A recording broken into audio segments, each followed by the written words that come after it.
नमस्कार। मेरा नाम भाऊ तोरसेकर। आप देख रहे हैं प्रतिवाद।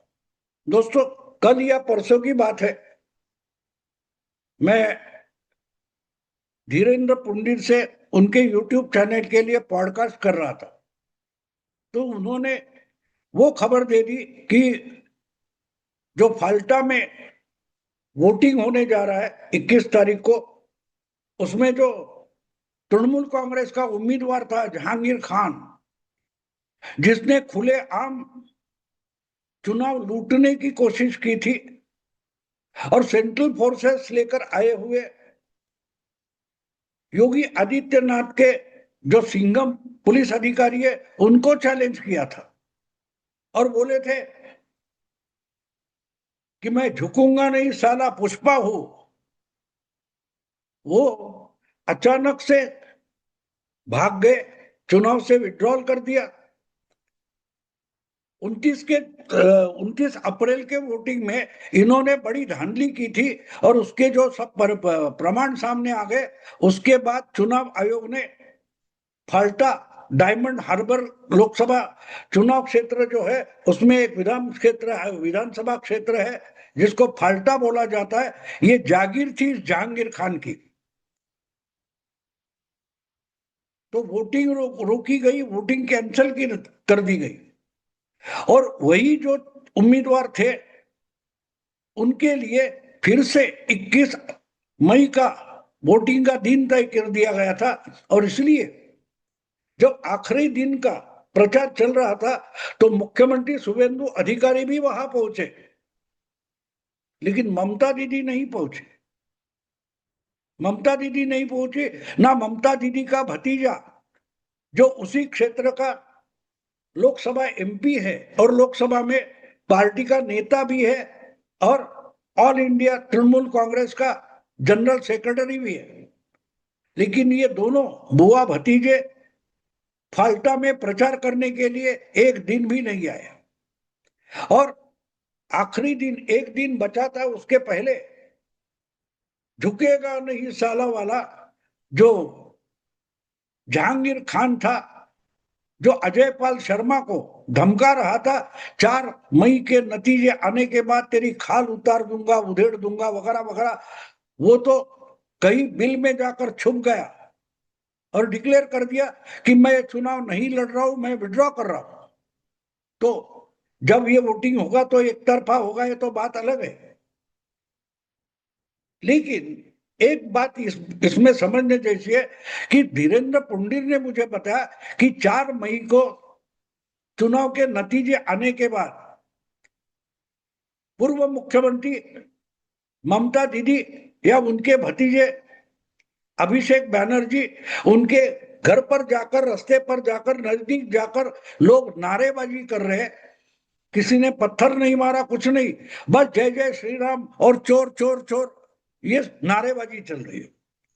तो ममता दीदी हो या अभिषेक हो, ये आजकल घर में छुपे बैठे हैं, जैसे चूहा खरगोश अपनी शिकार होने के डर से अपने बिल में छुपे बैठे, बिल्कुल उसी तरह से ममता दीदी और अभिषेक घर में छुपे बैठे। उनको पता नहीं क्या करना है, क्या कैसे करेंगे, कैसे जिएंगे। एक बात मैंने और देखी कि जो अभिषेक का जो अनऑथोराइज बनाया हुआ घर है, उसका जो अतिक्रमण है वो हटाने के लिए कोलकाता म्युनिसिपल कॉर्पोरेशन ने नोटिस चिपका दिए और लोग वहां पहुंचते और नारेबाजी करते। उनमें से कुछ लोगों ने बोला, अभिषेक अरे क्या कर रहे हो, भूखे वगैरह हो, खाने के लिए कुछ है कि नहीं, या हम खाने का डिब्बा लेकर आ जाए, यहां तक मजाक उड़ाया जाए।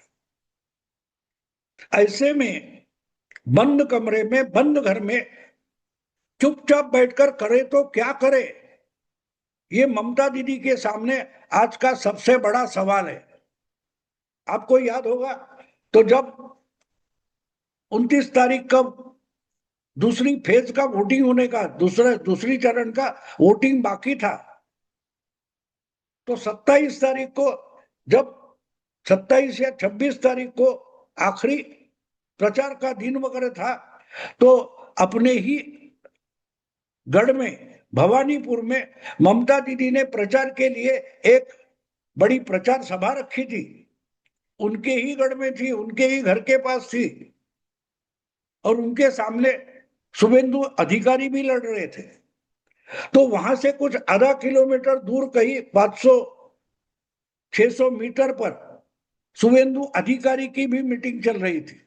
उस मीटिंग की लाउडस्पीकर की आवाज आती है, इसलिए ममता दीदी गुस्सा हो गई थी और अपने ही घर के पास जो मीटिंग कर रही थी, उस मीटिंग में बात 6 मिनट का भाषण करने के बाद गुस्सा होकर ममता दीदी निकल गई थी और उन्होंने भवानीपुर के लोगों को आह्वान किया था, ये जानबूझकर मेरी मीटिंग डिस्टर्ब करने के लिए बिल्कुल नजदीकी कोई मीटिंग कर रहे हैं और वहां की आवाज यहां आकर मुझे डिस्टर्ब कर रही है, तो इसका बदला भवानीपुर के वोटर ने लेना चाहिए। ये बोलकर ममता दीदी निकल गई थी और जाते वक्त उन्होंने बोला था, रहेंगे गुलशन तो खिलेंगे फूल, रहेंगे गुलशन तो फूल खिलेंगे, रहेंगे तुणमुल तो फिर मिलेंगे। तो लोग तो भवानीपुर के हो या पूरे पश्चिम बंगाल के लोग हो, वो ममता दीदी को देखना चाहते, क्योंकि लोग मानते अभी तृणमूल खत्म नहीं हुई। हाँ, तृणमूल का जो जनमानस में डर था वो निकल गया, तो तृणमूल तो है, तो लोग वोटर ममता से मिलना चाहते, रहेगी तृणमूल तो फिर मिलेंगे, ये तो आश्वासन दिया था ना ममता ने। तो है कहां ममता? बिना लाइसेंस के कोर्ट में जाकर, अदालत में जाकर वकीली करना चाहती है, नया झंझट शुरू हो गया। तो एक मेरे दिमाग में बात आ गई कि जो हर दिन कुछ ना कुछ झंझट निकालकर रास्ते पर निकल आती थी, कभी चुनाव आयोग के दरवाजे पर बैठकर धरना कर देती थी, कभी पूरा पुलिस फौज लेकर आईपैक के यहाँ छापा चल रहा था ईडी का, उस पर छापा डालकर फाइलें और सबूत उठाकर लेके जाती है, कभी गली मोहल्ले में घूमकर वोट मांगते घूमती है। ममता को उनके चमचे हमेशा, ममता स्ट्रीट फाइटर है, रास्ते की लड़ाकू है, तो वो पिछले 2 हफ्तों से रास्ते की लड़ाकू स्ट्रीट फाइटर ममता दीदी है कहाँ? उनका लड़ाकू भतीजा है कहाँ? जो फाल्टा का चुनाव है उसमें ये दोनों कहाँ गायब हो गए? अब बिल में छुप कर बैठना और चुप बैठना, छुप कर बैठना, चुप कर बैठना, ये ममता का नेचर नहीं है, उसका स्वभाव नहीं है, प्रवृत्ति नहीं है। तो अब आने वाले कुछ दिन, कुछ महीने तो ममता को पब्लिकली सामने आने की हिम्मत नहीं है, लेकिन चुप बैठे तो कैसे बैठे? हाँ, एक बात आजकल है, आप अपने घर में बैठो, जैसे मैं अभी वीडियो बना रहा हूं ऐसा वीडियो बनाओ, यूट्यूब पर डाल दो, वायरल हो जाता है, लोग सुनते हैं आपको, आपको लोगों के सामने आने की जरूरत नहीं है। आपको जो भी कुछ कहना है बिंदास करो, रिकॉर्ड करो, इंटरनेट पर डाल दो। भवानीपुर क्या, पश्चिम बंगाल क्या, अमेरिका और अफ्रीका के लोग आपको सुन सकते हैं, देख सकते हैं, लेकिन वो भी करने की हिम्मत चाहिए। नेता बनकर, मुख्यमंत्री बनकर जनता में ना जाकर भी जनता का नेता कैसे बनना है, ये हमारे देश में सिर्फ एक इंसान के पास कौशल है, जिसका नाम है उद्धव ठाकरे। वो मुख्यमंत्री थे, 2.5 साल उद्धव ठाकरे मुख्यमंत्री थे, लेकिन 2.5 साल मुख्यमंत्री रहते उन्होंने 2.5 दिन भी सरकार का जो मुख्यालय, कार्यालय है, मंत्रालय, वहां नहीं गए। देश का अकेला मुख्यमंत्री होगा जो 2.5 साल मुख्यमंत्री था, लेकिन पूरे 2.5 दिन भी मंत्रालय नहीं गया। 2.5 साल में 30 महीने होते हैं, 30 महीने में कम से कम 900 दिन हो सकते हैं, तो उस 900 दिन में 90 दिन में उद्धव ठाकरे अपने घर से बाहर नहीं निकले। 10 दिन में एक बार घर से बाहर निकलो नहीं।